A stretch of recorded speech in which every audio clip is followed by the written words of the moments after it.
ముస్లింలకు రిజర్వేషన్లు ఉన్నాయి, మరి మోడీ అక్కడ రిజర్వేషన్ ఇస్తుండు కదా, అంటే మోడీ రిజర్వేషన్ ఇద్దని అంటున్నావా?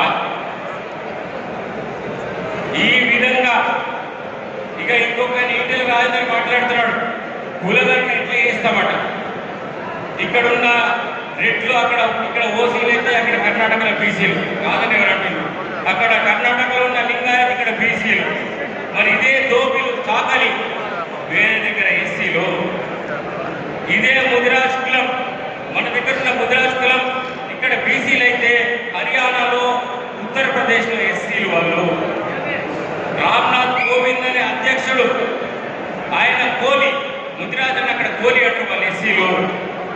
మరి లెక్క చేస్తున్నారు కదా, ఎస్సీ ఎస్టీల జనాభా లెక్క కులగణన చేస్తున్నారు కదా, మరి ఓబీసీ కులగణనకు ఎందుకు అడ్డుపడుతున్నావు రాజేందర్?